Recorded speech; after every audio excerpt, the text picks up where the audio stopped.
Hello, hello. All right, I'm about to go get a quick workout in, and my team asked me to do a quick video about feedback because feedback is our theme of the month this month. Feedback was our theme of the month as we're closing out the month.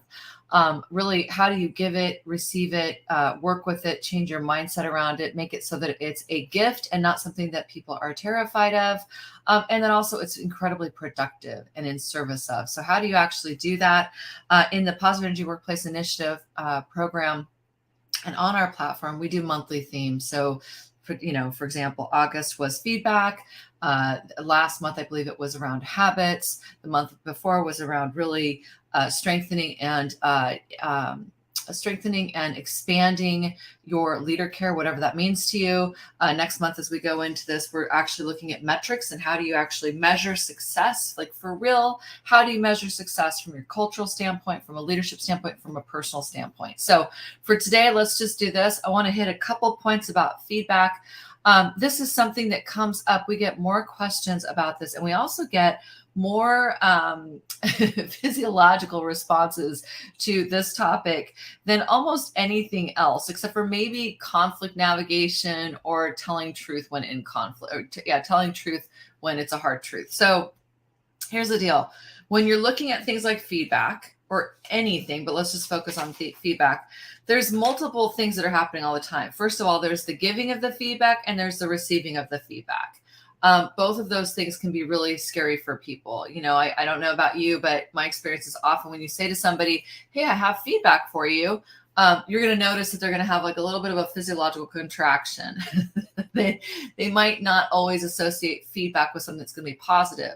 So there's that. There's the relationship we actually have with it. There's also the relationship as the giver. When I'm going to go give someone feedback, that if I don't have a good relationship with feedback and really I'm not looking at it as what it is, which is in service of, if I'm not looking at feedback in a healthy, productive, partnered way, then it's going to be really scary for me to give the feedback. I'm probably going to hold back and not give the most honest feedback possible. Or maybe I'm just not going to give it at all. So we just want to start looking at this. So for giving and receiving, if I were to go into talking about the nuances of each of these, this would be an entire learning lab. If you're on the Positive Energy Workplace Initiative platform, you have access to the entire 2-hour learning lab around this and the module that goes through and breaks this down so beautifully. But for right now, let's just look at this. Here are the things you want to look at. You want to look at your mindset and your relationship to feedback and what that actually is. So for example, if you're giving it or receiving it, it's very useful to make sure that the feedback is in service of, that feedback is a gift, that the feedback has been really, really, really intentionally thought through. As someone who's receiving feedback, if someone is giving you feedback and it's not productive, you have the right to stop them and to say, hey, wait, can you give me the feedback in this way so I can understand it better and I can really understand what to do with it. So there's an active choice that we're making at all times, whether we're giving or receiving the feedback, to make sure that we are conscious and intentional about how that feedback is being given and how it's being received. If your mindset underneath that feedback is not clean, if your relationship with feedback is not a good relationship, it's going to be really, really hard to make sure that feedback is given with the right intentions, energy, and presence. So there's your mindset and your relationship with feedback. There's the IEP you have under your feedback, which is your intentions, your energy, and your presence. There is the, let's see, what else is there? There's the actual model of what you're using to give feedback. So there's a lot of feedback models out there that I think have really hurt feedback. So for example, the feedback sandwich, that terrifies people. Hey, George, you're really great. You're doing so awesome. And then boom, right in the middle with something you've done terrible. And then boom, but you're such a great guy. So that feedback sandwich, people, it's part of the reason why I think, and what I notice where people get scared of feedback is because they're bracing themselves when they hear something good, they brace themselves for the worst thing that's going to come up afterwards. And then that feedback sandwich just kind of come across as incongruent or inauthentic or whatever it might be. So you just want to pay attention to, if you're doing the feedback sandwich, what's the intention behind it? Are you doing it because you're trying to sandwich the hard stuff in the middle? Or is it is it really truly authentic? So think about that. So what do we got here? We've got your mindset, we've got the energy behind it, you've got your IEP, you've got the actual process that you're using. With the ACI work, we have a model that we really love that we have built out like crazy over the last 10 years to really help people make sure they are giving the most productive, helpful, in service of feedback. That's another rule. Your feedback has to be in service of. If you're the giver, it's got to be in service of. If you're the receiver, you got to stay open and curious and really be looking at it as a gift. And then also be realizing that the person that had the courage to be thoughtful about your feedback and to actually give it to you, that's quite an act of courage. It is truly actually a gift. If you think about it, if you think about the time that it takes to give someone feedback, really productive feedback, to think through it and to give somebody productive feedback that could completely up-level the way that they're performing or showing up or whatever it might be. If you think about the time it takes, that really truly is a gift. We're all very richly scheduled these days, lots and lots of stuff to do. It's easier to actually not give the feedback. It's a lot easier to just not give feedback. So we want to help people shift their relationship with this, because what we find is that when honest feedback's not being given, when productive feedback's not being given, projects go off cliffs, relationships get more strained, conflict gets bigger, resentment starts to grow. You've got maybe, really, really high performers that start to resent the fact that, certain people on the team are not being given the right feedback, or maybe those high performers are too scared to give the right feedback because of whatever. So again, I'm kind of starting to go in a lot of different directions with this because this is a really juicy topic, but those are the things I want you to have today. There's the giving and the receiving of your feedback. Okay. There is your mindset and the way you frame it, really, really being intentional about that. There's your IEP, your intentions, your energy, and your presence that you're bringing to it, whether you're giving it or receiving it. There's the energy you put behind it.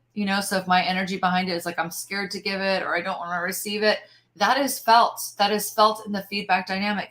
There is also what you call it. So for some people, some companies we've worked with, they've decided to do away with the word feedback at all, because they realize that feedback is very triggering for people, and they've changed it. They've changed it to lots of different things. So if your company, if your team decides, hey, feedback really is a word that we don't want to use anymore, great, change the word. But here's where you need to do the work then. You need to create an agreement as a team, as a company, about how you're going to relate to feedback and what it actually means and what you're going to actually call it. So if you don't like the name feedback, just change it, but be clear with why you're doing that, and also what the new rules are of giving feedback, or whatever you're now calling it. And then of course there's the actual process. How good are you at doing it? How good are you doing it? And when I'm talking about how good are you at doing your feedback, giving it and receiving it, I'm talking about making sure that it is clear, it's in service of, the person knows exactly what you're giving them feedback on. The person is clear about what their next step is. And also that the person has support from you on the back end to make sure that they're integrating that feedback.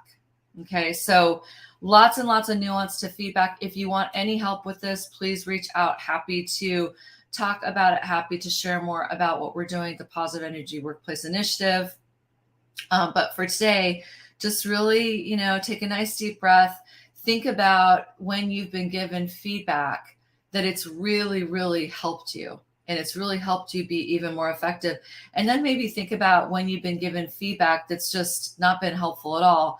And if you reverse engineer what I just said in this video, I'll bet you're going to find the unhelpful feedback was probably personal projections, not intentional, not clean IEP, just maybe poorly given, not thought through, et cetera, et cetera. And the good feedback is the opposite of that. Okay, have a beautiful day. I hope this is helpful. If this is helpful to you, please like, share, do all the things. Do all the things so that we can get this work to more people. And if you want to talk, or you want to join us for a forum, here are executive forums. And if you want to set up time to talk about your company and what's happening, then let's go ahead and do this. Just reach out. My team will set you up with a quick conversation with me, and we'll see if it makes sense to go even deeper. And then I am going to put these forums up one more time, because these forums are designed specifically for senior leaders who are responsible for talent, leadership, performance, innovation, design, all that. These forums are where we have really intimate conversations. We do 3 different kinds. We do a executive roundtable, which is really intimate. You have to apply. You have to meet with me before that to be in that room. We do executive symposiums, which are bigger, and you can just come to those and just learn and get all sorts of stuff. And then we do showcase sessions, which are IEP with information on the Positive Energy Workplace Initiative. So you can get to everything through this link. Just sign up and put what you're interested in, and my team will make sure that we get you to the right place. So, all right. Thanks so much. Have a beautiful day, and we'll talk to you soon. Bye.